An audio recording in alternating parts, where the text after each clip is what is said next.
Bentornati a Scoring for Films da Vito Lorè e Fabrizio Campanelli. Oggi vediamo cosa c'è sotto il canto del gladiatore, cioè come questa canzone, poi vediamo anche come funziona, come è stata pensata, così famosa, tra l'altro che ha avuto un successo enorme, da dove nasce? Che conosciamo a memoria. Conosciamo a memoria. Ma a memoria soprattutto il testo. Me lo canti il testo? Non lo so.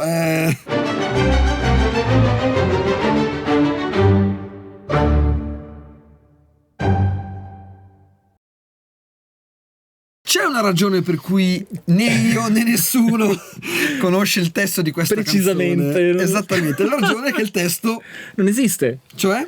Lisa Gerrard, che è coautrice delle musiche del Gladiatore con Hans Zimmer ed è anche la cantante del famosissimo Now We Are Free. Lisa Gerrard, fin dall'età di 12 anni, ha sviluppato un modo di cantare basato su un idioma tutto suo, che si chiama idioglossia, ovvero il linguaggio medico è un'emissione di suoni totalmente privi di alcun significato. Ma sai che sto pensando una cosa che però non è una battuta. Se fa una canzone di questo genere e poi la depositi, c'è un testo, c'è un autore del testo. Lei tecnicamente è autrice del testo, certo. Anche se il testo non ha un significato. Certo. Quindi depositerà anche il testo. Mi viene questo dubbio esistenziale. Io vorrei leggerlo, io vorrei andare a...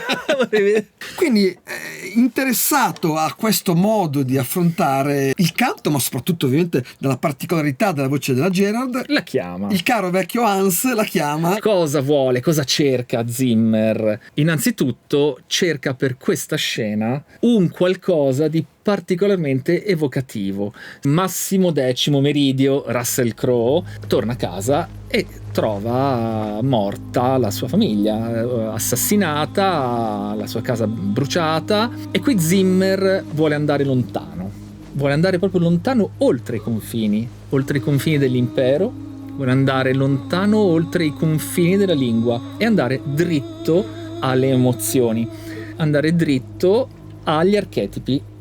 Lisa Gerrard è la perfetta artefice di un linguaggio che parla come linguaggio poetico. È un linguaggio connotato, perché privo di un significato percepito a livello letterale, a livello codificato, a livello binario. È il linguaggio del simbolo, è il linguaggio che riesce a restituire un insieme di sensi, una polisemia, che permette a noi che stiamo guardando la scena di non contestualizzare il suo dolore, la sua localizzazione geografica, ma di universalizzarlo, di andare oltre, di parlare con una lingua sconosciuta, perché tramite quell'essere non conosciuto riusciamo a cogliere l'essenza del vissuto di Russell Crowe e quindi andare in fondo incontro a quello che si definisce il famoso linguaggio universale. Sì, questa è stata la grande trovata di questo pezzo, riuscire veramente a smuovere un qualcosa di ancestrale che abbiamo dentro, che magari è una sorta di memoria collettiva, un qualcosa che abbiamo nel DNA, nella memoria degli antenati, insomma, in questo veramente ha fatto centro. E non gli è bastato però l'Oscar comunque, nonostante questo, non è bastato, nonostante tutto il suo sforzo, non è bastato, nonostante una musica leggendaria. Ne abbiamo parlato ne abbiamo parlato qui negli Oscar sbagliati, in cui l'Oscar andò alla Tigre e il Dragone. Bella, bellissima tutta, però forse qua ci troviamo di fronte a qualcos'altro, ed è nella scena finale che ancora di più emerge il valore della scelta di utilizzare questo stile unico che non ha nessun altro di Lisa Gerrard, perché è veramente suo, il suo molto personale, idioma molto. Sembra avere senso, sembra avere talmente tanto senso. Potrebbe essere una lingua antica, potrebbe essere una lingua antica, certo. Il famoso richiamo a una lingua ancestrale, no? Qualcosa di arcaico, e quindi anche i valori che noi percepiamo attribuiti a Massimo Decimo Meridio sono i valori che la Gerrard ci sta cantando, il concetto della casa, il concetto della terra, dentro la quale affondano le radici, quindi la forza di un carattere che è inserito nella terra, dotato di giustizia, dotato di tutto ciò che in Russell Crowe è giusto e perfetto, e ed è esattamente a questo che noi specchiamo nel nostro introiettarci nelle vicende del protagonista, soprattutto alla fine, i nostri desideri, il nostro sogno, il nostro meccanismo di identificazione. Sì, perché la particolarità di questo modo di cantare è che la voce è utilizzata come un vero e proprio strumento, quindi ha l'espressività tipica della voce umana, si distacca, si affranca completamente dal significato di quello che canta, perché quello che canta non è legato al testo ma alle emozioni che la musica trasmette. È come se fosse un violoncello umano. Sì, esattamente. E questa cosa è veramente straordinaria. D'altronde si dice, insomma, che la voce sia lo strumento più espressivo che ci sia, e in questo senso realizza un qualcosa di veramente magico. Ma perché secondo te a un certo punto il nostro Hans Zimmer ha alzato il telefono e ha detto: Lisa, ho bisogno di te. Senti, vieni qua, va?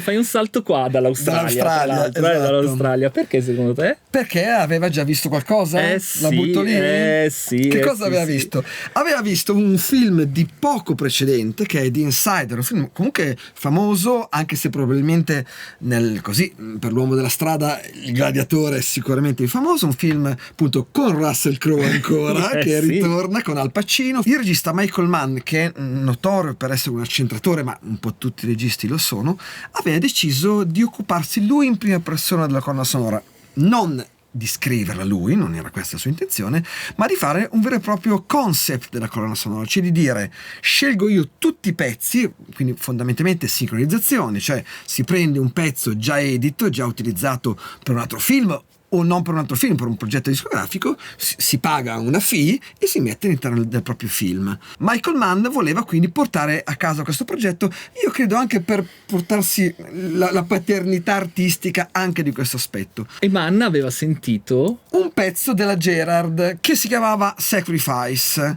di un album che lei aveva pubblicato. Partendo da questo singolo brano, era un brano, anche se poi già appena utilizzato Michael Mann deciderà di metterlo in diversi punti del film, chiede alla Gerard e al suo collaboratore, coautore Pieter Bork di scrivere 3 pezzi. Dice: vabbè, ragazzi, provate. Quindi si incontrano, fanno quella che si chiama una spotting session, che in realtà è un termine che si riferisce più a chi compone tutta la colonna sonora, in cui il compositore e il regista si mettono d'accordo per dove entrerà la musica, dove uscirà, cosa vuole trasmettere e così via. In un paio d'ore se la cavano, Mann racconta cosa si aspetta e loro, coppione in mano ma senza aver visto ancora nessuna immagine, tornano a casa in Australia. Esatto. Okay. Tornano in Australia e cominciano a scrivere, e Burke dirà che i primi 7 pezzi erano stati commissionati 3, lui ha detto stiamo un po' larghi, non si sa mai, magari qualcuno viene scelto, qualcuno no, e sono stati fatti appunto quindi senza vedere le immagini, e lui dice che addirittura questa è stata una fortuna. Poi sai, col senno del poi ecco, insomma, in realtà sarebbe sempre meglio vedere le immagini. Fanno questi 7 pezzi, li mandano a Mann, che dice: ragazzi, sai che c'è? Forse posso farne anche qualcun altro in più. Venite un attimo qui. Per cui li fa venire dall'Australia a Los Angeles e loro ricostruiscono tra l'altro lo studio, diciamo, con gli strumenti a Los Angeles. Sì, praticamente gli fanno uno studio esattamente come quello che loro avevano in Australia, quindi in modo che loro si possano trovare a loro agio per poter scrivere, e negli ultimi 2 mesi di post-produzione praticamente danno vita a questa colonna sonora. Tenete presente una cosa: il regista durante la lavorazione di un film è occupato 18 ore al giorno, è veramente ha sempre qualcuno che lo tira per la giacchetta, ed è veramente complicato per chi come compositore deve averci un rapporto continuativo e costante, a volte semplicemente trovare il tempo per guardarsi una cosa. Ecco, in quella fase, che anzi su certe cose di comunicazione lui gli scriveva loro dei bigliettini con delle frasi un po' generiche un po' ermetiche da interpretare. Infatti, dopo aver lavorato appunto, diciamo così, alla cieca, finalmente possono confrontarsi un pochettino di più, e si confrontano anche sull'utilizzo del brano originariamente voluto da Mann, Sacrifice, per andare a rimodularlo, quantomeno a ristenderlo nella maniera giusta sulle immagini. Infatti noi possiamo vedere sia le immagini sia la partitura. Abbiamo sentito prima il brano originale, e invece sulle immagini andiamo a cogliere quello che è il suo essere un pochino più aderente al percorso narrativo del film, e quindi è stato rimodulato, non snaturato, anzi il brano è sempre lo stesso, è stato semplicemente adattato alla scena. Ecco, prima di passare a vedere la scena, un altro aspetto secondo me molto importante. Loro un po' istintivamente, perché diciamo così l'ambientazione del film in parte è medio orientale, avevano fatto un pezzo un po' islameggiante, diciamo così, cosa che probabilmente avrebbe fatto chiunque di noi, cioè mi sembra una scelta assolutamente congruente e sensata. Però Mann disse no, dovete togliere questo aspetto, è eccessivamente islameggiante, etnicizzante, noi non siamo il National Geographic, non dobbiamo fare un documentario, quindi questa cosa non la voglio. Sono rimaste le percussioni, cioè, infatti è stato alleggerito, non è stato completamente cambiato, però la dice questo ci è stato utile non tanto per capire quello che il regista voleva, cioè almeno abbiamo capito quello che il regista non voleva, che è già un buon aiuto per capire poi quello che va fatto. Esatto. Allora, Jeffrey Wigand, interpretato da Russell Crowe, il dirigente licenziato, fatto fuori dalla multinazionale del tabacco, rivela che il fumo fa male. No, non solo che il fumo fa male, ma rivela anche la verità dietro ad azioni criminose che verranno a galla durante il film, anche grazie ad Al Pacino. E bene, qua il senso che noi troviamo dall'inserimento di Lisa Gerrard non è diverso da quello del Gladiatore. Anche se siamo in secoli diversi. Però ecco il principio di universalità, no? Di ciò che la musica ci sta trasmettendo anche attraverso la voce della verità, la voce della forza, la voce della giustizia.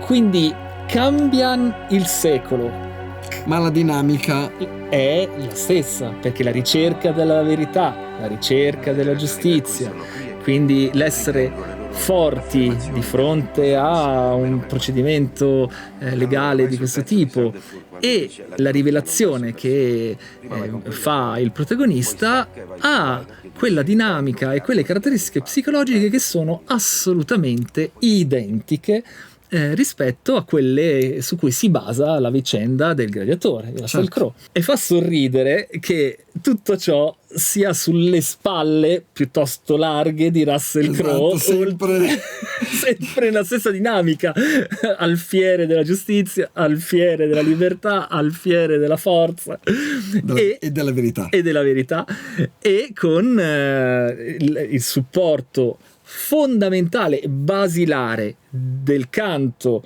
di Lisa Gerrard, senza il quale tutto questo non ci sarebbe, non esisterebbe. Senza quel canto noi non avremmo percepito le stesse cose, non avremmo superato quella barriera contestuale che ci porta verso un linguaggio universale, verso una percezione di valori universali, saremmo rimasti nel giardino, nell'alveo della normalità, nell'alveo anche si poteva fare sicuramente una colonna sonora più tradizionale, assolutamente, avrebbe funzionato egregiamente, ma questo è il gradino in più, è il passo oltre, ed è quello che Hans e Ridley hanno detto. Sai che c'è? Chiama un po' quella lì che qual è il numero? Vito, scusa, mi passi il numero un attimo? Che è in gamba la ragazza. Sì, decisamente. Bene, se il video vi è piaciuto potreste lasciare un like, se non l'avete ancora fatto potreste, e forse permettetemi di dire dovreste iscrivervi al canale. Diteci se siete veri, giusti, forti. Esattamente, scrivetevi come sempre nei commenti cosa ne pensate, se avete visto questi film e soprattutto se avete inventato una lingua vostra che non si sa mai. E ci vediamo alla prossima puntata. Ciao. Ciao.